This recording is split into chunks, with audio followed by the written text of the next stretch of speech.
I'm recording this while I'm driving. I'm on my way to my girlfriend's house. Author Junnita Jackson. She sent the book, If It Don't Hurt, It Ain't Love. And we're going to do an author to author interview.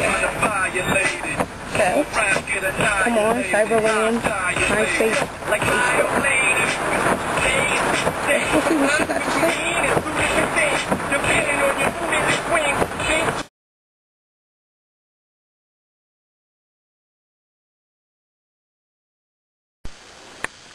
Okay, today is September 30th. Wow, already. And I am Press Simmons, and I am doing author-to-author interviews from now until December. First up is the lovely Miss Junnita Jackson, and she's going to tell us about her book, If It Don't Hurt, It Ain't Love, which is going to be available for pre-orders in the next couple of days. So, Junnita, tell us about yourself. Wow, who is Junnita Jackson? Yeah, who the fuck is she? She the fuck is a mother. A mother, a wife, a sister, a daughter. I don't know. How long has she been writing? Are we going to keep in third person? You started it. How long have you been writing? All my life. Oh my God. If you want to hear my mother tell it, since first grade, when I decided I was going to write a bunch of cuss words on a piece of paper and hand it around the class, I've gotten in trouble for writing stuff that, a youngin' shouldn't be writing. Did you get whoopings? Oh my God, whoopings. What's that? I would have loved to have gotten a whooping. I got my ass kicked. Okay, so tell us about this book. If It Don't Hurt, It Ain't Love. This is your debut novel. How long did it take you to write? Off and on, a couple of years. Until my husband just finally said, look, you need to sit down and just finish it. Just do it and see what happens. He's like, I know that, writing is your first love. Let's just go ahead. So I sat down and I finished the book. We were all excited and,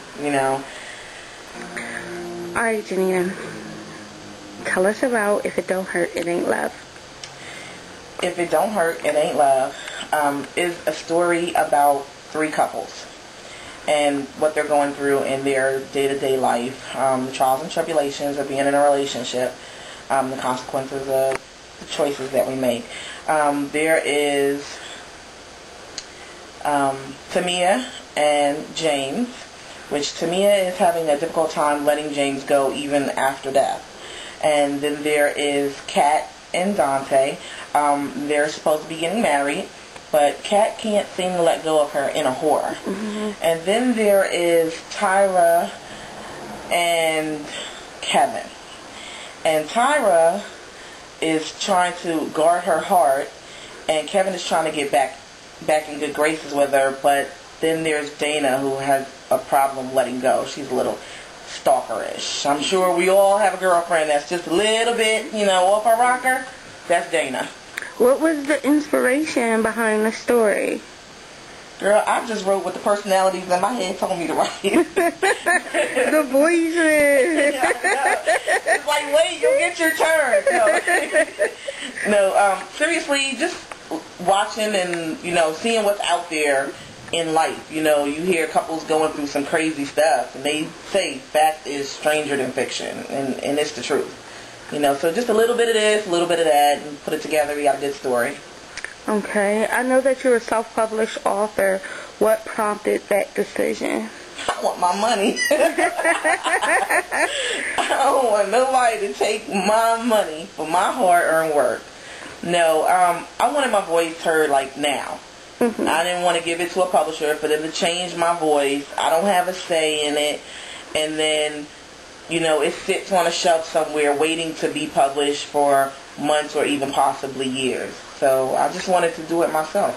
I'm just like that. I want everything now, yesterday. My husband calls me a spoiled brat. So be it. I say he did it.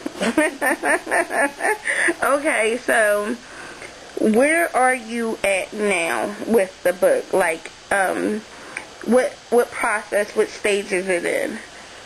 I had just received it back from the editor. I hate that stage. Mm-hmm. I mean, I was all like, I don't need an editor. That is so not true. In the end, I was glad I went ahead and did the whole editing process. I didn't want to be one of those people that they talked about, she just wrote it down and printed it up. So that's where I'm at, making any corrections. I'm actually ready to go to print any day now. Okay. And are you going to have a release party? I heard you're doing something special for your release. That has been undecided. It's back and forth. Yes, no, yes, no. I think right now I'm in the yes stage. I'm going to be doing something with a new artist that's coming out, Trade Stevens. All the details haven't been finalized yet, but that's supposed to be happening somewhere at the beginning of December. Okay. In Philadelphia. All right. Okay, so are you working on your second project? Yes, I am. I'm currently working on my sophomore book, which will be entitled Jade. And I love it because it's a totally different story than what If It Don't Hurt, It Ain't Love is about. But I tie up some loose ends that I kind of left dangling out there, you know. It ties them up in the background of Jade, and I like that, you know. Now, it's not a part 2, but you still figure out what's happening with some of the characters from the first book. It's like a standalone sequel. Yeah. Yeah, that's hot. Alright, so a little birdie told me that you not only write, but you dabble in graphic designs, and you all actually did the cover for your debut novel. Yes, I did the cover for my debut novel, and I actually did the cover of your next novel, Begonia Brown, a Philadelphia story. Which is hot to death. Y'all can view the cover of Begonia Brown on my MySpace. And but let's keep the focus on the author at hand. Is your graphic design services for sale? Is this something you just do for yourself and your close friends, or? I was told not to be stingy about it and go ahead and open it up to the world to see, so I'm going to go ahead and try that. So right now, I mean, my main focus is getting the book out, but right now I will be taking some orders to do covers and promotional items and stuff, and soon those prices will be up on my MySpace, which is myspace.com, If It Don't Hurt, and also on my Facebook account, which I don't recall the name of that right off here. If they, so if people wanted to get in contact with you, what is all your contact information? Oh, wow. Have like 100 email addresses, so I'll just give you the one. It's Junnita Jackson at yahoo.com, and that's JUNNITA Jackson at yahoo.com. Or you can hit me up on my MySpace and leave a message there. Okay. When is the release date for If It Don't Hurt, It Ain't Love? And I mean for the pre-orders. And when will pre-orders close? Let's see, the release date for the pre-orders, I'm going to be looking at around October 15th, right around there, just so that everything is in place by that time. And I'm going to be closing it on New Year's Eve. And actually, I'm going to be running a special from now and from the release date until the end of the year, buy one, get one. So you buy a copy of the book, I'll send you a copy. And as long as you put your name in there, I'll go ahead and autograph that for you. So when does the book actually drop? It'll drop in February of 2009. Okay. Wow, 2009. Wow. Okay, is there any way people can get a sneak peek? Yes, I will be putting sample chapters of each of my characters up on my MySpace, so check my blog for that. Alright, Junnita, is there anything you want to say to the people? Buy the book. I mean, what else is there to say? It's hot to death. You won't be disappointed, and no refunds. Hey. Alright, that has been Julia Press Simmons author-to-author interview. Peace.